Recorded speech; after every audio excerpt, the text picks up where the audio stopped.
Welcome to Cooking the Books. I'm Frances Cook. You need a will younger than you think.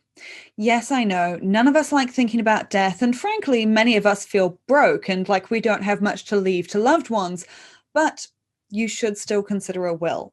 If you have sentimental jewelry that you'd like to leave to a particular someone, a few $1,000s that might help out your partner, or even a car that you'd like to go to your car enthusiast friend, you need a will. Without one, your property can end up in different hands than you might expect. The court process can also drag on for a long time and cause more pain to your grieving loved ones. It doesn't have to cost heaps. Here's what you need to know.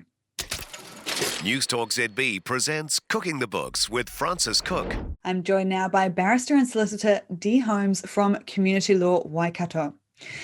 Now, we actually, in all the time that this podcast has been going, we have never once covered wills. So let's start at the very beginning. How does a will work and what is it for? So I think one of the reasons why this is sort of a taboo subject or a subject that no one likes to talk about is because no one likes to contemplate their own mortality. And so it's something that we're seeing that people talk a lot about needing one, but they don't get around to actually actioning one or actually sitting down and putting it down in writing. So one of the things with a will is it has to be in writing and it has to show your testamentary intention or what you intend to happen to your property when you die, as opposed to something that's just a list or something else that differentiates it. So I think for younger people in particular who are maybe starting to build wealth or are getting into relationships, it's something that they really need to consider early on, and to, what they actually want to see happen to their property if something would happen to them. Yeah, I think that's a really good point because a lot of us, I think, tend to think of wills as being something you only really need when you are either on death's door or you're getting on a bit. And personally, I don't agree with that. And the more I look into it, the less I agree with that. I mean, are there some sort of key points in life which could trigger you really needing a will? Yeah, so many people don't realise that actually you can have a will from the age of 18. There are some exceptions in the Wills Act for younger people. So if you're in a relationship at a younger age or you've made an application to the family court. So from 18 years old, as you become an adult, you really are responsible for your own assets. And so as you start accumulating assets, it doesn't automatically go to people that you think it's going to go to. So when you die without a will, there is a prescribed way in which your property is distributed. But a will is really an opportunity for you to put your own wishes down and what you want to see happen. But I think from a structuring point of view or how you hold your assets or how you own your assets, it's really good to think about what you're accumulating, how you own it, how you're structuring your financial affairs, and then to understand what happens to those when you pass away. And I mean, I think this is the thing is a lot of people in those younger stages of life, they might underestimate that they actually have, if the worst happens, I mean, we can all get hit by a bus at any point, you might actually have more thoughts on where you want your stuff to go than you think. You might only have $5,000 to $10,000, which might feel like a lot, in sort of a micro investing platform, or you might just have a car, or you might have some rings or something that is sentimental and you want them to go to a specific person. And if you die without a will, it can actually go some funny places, right? What can happen automatically? So depending on Section 77 of the Administration Act is what sort of is the prescribed formula for working out what's happened. So for instance, and it depends on who survives you. So if you have parents and you don't have a spouse or children, then it will go to your parents. If you have a spouse, then there's a formula for working out how much goes to them. If you have children, then there's a division between a specified sum that would go to the spouse first at $155,000, and then the rest is divided between the spouse and then the children. So that's this formula for what happens when you die, and chattels are always included as relationship property. So for instance, if you've got sentimental items that you don't want to be considered to go towards a spouse, then you need to make provision for them in a will. I think the other issue is around asset level, and you've raised a good point there around, some people think that they've only got a minimal amount of assets, so why do they need a will? But I think what we're seeing now is this golden amount, which is about $15,000. So if you have more than $15,000 in one asset, and I think KiwiSaver for this has really been touted as the big game changer, because most people can get to 15,000 in their KiwiSaver relatively quickly if they're putting in contributions, their employer are putting in contributions, and then they're getting that government contribution as well. It doesn't actually take very long to sort of get to 15,000. And so KiwiSaver, your KiwiSaver provider won't automatically pay that out to you.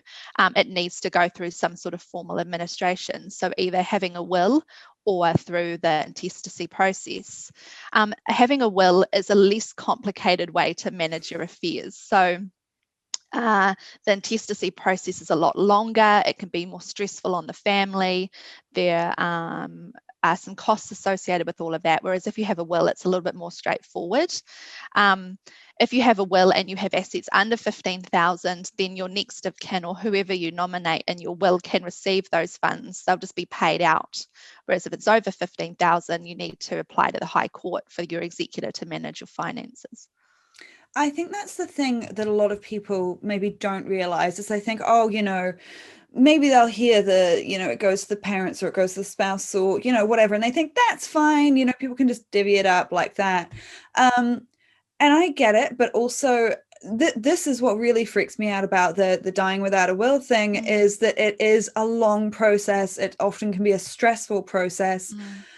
I don't want to sell anyone on the idea through fear, but it does bother me, the idea of doing that to people who are grieving, It's, I think, quite difficult. Yeah, it is. And I think, my experiences with the state administration is that, I don't know how all families operate, but sometimes there's always that one member in the family who's maybe a little bit motivated by, not really concerned too much that you've just passed away, but they want to know what you own and where you own it and when they can get their hands on it. So I think having the will in place just makes things a little bit easier for people and a little bit less stressful for for your family that remain. Makes it a lot more simple for them, an easier process, especially if you do have those lower levels. It shows who the bank can pay that money out to without having to show that you're a next of kin, or if you've got competing claims or different family members, who is the one who should be able to collect that for you. It just makes it simple for everyone. Yeah. All right. So if, hopefully we've still got everyone listening and they haven't freaked out about death and switched off. Right. But, for those who are listening and maybe thinking, okay, fine, maybe I should look into this. What are the nuts and bolts of it? Because there are a few different options when you want to set up a will, right? There are very low level options and then more high end options. Yeah. So I think one of the things I was reflecting on before coming onto the podcast is really thinking about, you need to have a really good understanding of what assets you have and how you own them, because a lot of people aren't sure as to what's actually going to come into their estate and what's going to be passed over by survivorship. So for instance, anything that you have which is in joint name. So if you're getting into a relationship with someone and you buy a house and you put it in joint name, then that house, if something were to happen to you, the house would transfer to the other person by survivorship. They just automatically get it. So if you think that your share of that property is actually going to come into your estate and you can leave it to someone, you actually can't. So you need to be aware of that. Life insurance can be on your life and owned by you, or on your life and owned by someone else. So you can nominate someone to receive your life insurance policy and it won't come into your estate. So I always bring that to people's attention, because I'm like, you can't give away something in your will that you don't actually own. So make sure that you have an appreciation of your assets first, and then start looking at how that would be distributed in accordance with your estate, or what would be actually be coming into your estate. The other thing that I always talk to people around is around gifting, because lots of people want to maybe make a gift to someone under their will, and then the residue or what's left after that gift is paid out might be distributed in accordance with whatever they write in. So if you make a gift and you don't realize what asset, say you want to maybe gift your shares to someone, but your shares are, you've either underestimated the value of your shares, so they're more significant than what you think they are, and then you gift those to someone, but you really wanted the bulk of your estate to go to these people that you've specified, but your gift has taken all of your asset level out and you've got nothing left to give, then you might have unintentionally left people out that you actually wanted to provide for. So knowing what you own, how you own it, what falls into your estate, what gets transferred by survivorship, because all of those are fundamental financial decisions that you need to think about at the time, but people don't think about the consequences for their estate. Yeah, yeah. And because it's a legal document, right? And also partly for the reasons that you've just listed there, where there can be unexpected hiccups, a lawyer needs to be involved at some point, right? But it can kind of change at which point? Yeah, so what I would say to people is, like, most people will get a will when they get a house. Like if you go to a lawyer and you're doing conveyancing for a property purchase, then most lawyers at that point will advise you to get a will so that you know what happens to that, because that's most people's house is their substantive property. It's probably the most expensive thing they'll ever own. But what I think with wills is that you have to be able to adapt. Don't put them in your drawer and forget about them. Because again, lots of people do that. They go, I've got my will now and I don't need to review it or think about changing it.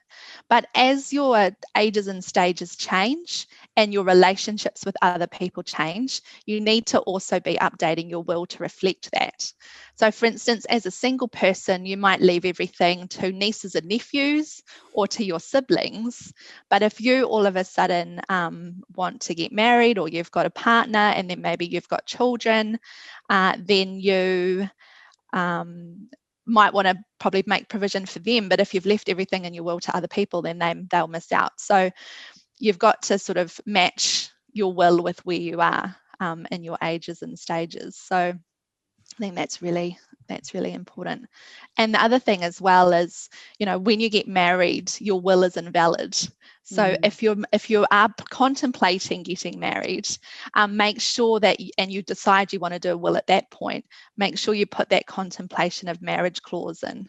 So a lot of you can draft wills yourself. There's nothing to prohibit someone from drafting their own will, as long as it's in writing and it shows, what you want to have happen to your property when you die.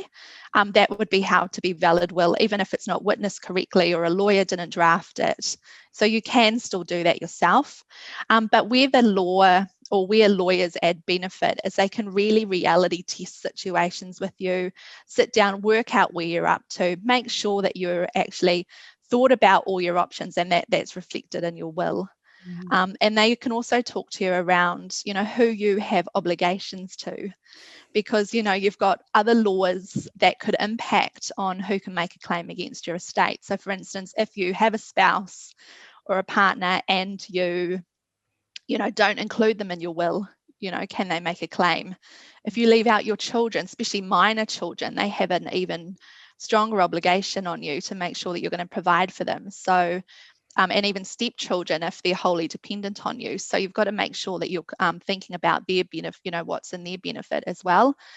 And then obviously testamentary promises. We don't see this very often, but if you've said to your neighbour who's helped you on your boat all these years that when I die, I'm going to leave you my boat because you've, helped me with it. We've been skippering on it, or you've come fishing with me and I really want you to have my boat. Or you've helped me maintain it and you've helped me repaint it or something, and then you don't leave that under your will, then potentially you've created a problem for that person who thought they were getting your boat. So you've got little fish hooks that that maybe you don't think about, where you've done something and then you need to compensate someone or have an obligation to someone and you haven't included them, and you've caused more stress for people that are left behind. Yeah, I'm really glad you brought that up because here's the thing. I mean, in 90% of circumstances, I am someone who very much believes in the DIY option. Mm, I think you can usually do quite well with mm, that. But the problem with wills and what puts me off there, you can get some great DIY kits that kind of mm, point you in the right direction. But I have heard some horror stories of people who, because they put it together themselves, they don't know about some of those situations that you've just described. And you can have things like, say you've got a kid who you haven't spoken to in years for whatever mm, reason. Families are mm, complicated, mm, and you genuinely felt like they don't need my money, I don't have a relationship with them, mm, and it's going to these people instead, whether it's other children, a spouse, or whatever. mm, And leaving them nothing at all mm, can actually make it easier for them to challenge the will and get a substantial portion of it. mm, Whereas a lawyer might talk you through something like, well, leave them X amount and put a justification next to it, and all up, that's going to be an easier option, sort yeah. of thing. And I mean, you raise a valid point there around justification. So Mm, there might be some legitimate reasons why you draft your will the way that you do. And so I always recommend to people, if you are making some controversial decisions, so for instance, maybe you are treating one child more favorably than you are the others, maybe because you're perfectly justified in doing so, I would always recommend, it's called a memorandum of wishes, or just a letter that you would put with your will that can be read in conjunction with it, to say these are the reasons why I have made the decisions that I have. And the judge, if there is a claim against the estate, the judge will have that, and it adds more weight. It shows that you've actually put some thought into it, and that you've thought about it, and these are actually the reasons why you've made those decisions. It just safeguards you a little bit more. But sometimes that evidence isn't there, and that makes it really hard on the judge or on the children to understand that justification. yeah, yeah. And I think, for people who are trying to do things on a budget, I mean, lawyers can be out of some people's Yeah, budget. You absolutely. can always check out the DIY kit and then get it checked by a lawyer, Mm, or if you're feeling confident and you feel like you've got the budget, go straight to a lawyer and get them to draft it. There are mm, still those options, right? But I just feel like after looking into this, you can save people a lot of headache mm. having a lawyer involved at some point. Yeah, and I think some people think, oh, the cost of going to a lawyer to do these documents is really prohibitive. But what they don't realize is that if there are problems with your estate, because you haven't thought about these particular issues, and then the problem arises, sometimes your estate is going to be paying the legal cost for that. So that's where you've got legal fees on the other end, because you didn't want to spend the money at the start, and now you've created more of a headache for everyone at the end. And so that's actually eating into your assets, or what you wanted to leave to people, and now they're not going to have necessarily all of those assets available for them because it's going to be taken up in legal fees. Hmm. Yeah, yeah. Okay, so if someone's listening to this and they think that's great, I don't actually have a lawyer, they Mm. don't even know where to start. Where do you find some people who can help you with a will, who maybe specialize in it? Is there a registry or anything that people can look up online? Yeah, so I mean, the Law Society does have some really good information available as to wills. So does the Ministry of Justice. You can go onto their website as well. I think, most lawyers would be pretty familiar with drafting a will. So if you had maybe a lawyer, or you were going through a conveyance, or you all of a sudden you got an inheritance yourself, or maybe you were entering into a relationship with someone, and maybe you had assets that you were bringing into that relationship that you want to keep separate, then it would be really good to maybe ring around a few lawyers and say, hey, I need a will, can you maybe give me a quote, or let me know how much you would charge, what your process is, do I need to come in and see you, and all of those types of things. So community law, from in our office, I give a lot of advice to people on wills, trust and estate work, and if they're experiencing problems, giving them some advice as to maybe where they could go, or some referrals as to who they can talk to. We've got a list of trusted advisors that we can, lawyers and other people that we can send people to if they have any questions. So yeah, just reach out, and we'll find the solutions or answers or referrals for you. Perfect. Well, hey, thank you so much for chatting that through with me. That's Dee Holmes from Community Law Waikato. Now, if you have questions about this or any other money topic, do get in touch. You can find me Facebook, Frances Cook Journalist, Twitter, Frances Cook, Instagram, Frances Cook NZ. Send through those questions and I will try to get them answered on a future podcast episode. I tried to shoehorn in as many of your wills questions as I could to this episode, but if I missed some, send them through. We can always do a follow-up. You can also subscribe to Cooking the Books pretty much anywhere you get your podcasts, including iHeartRadio, Apple Podcasts, and Spotify. And until next time, have a great day.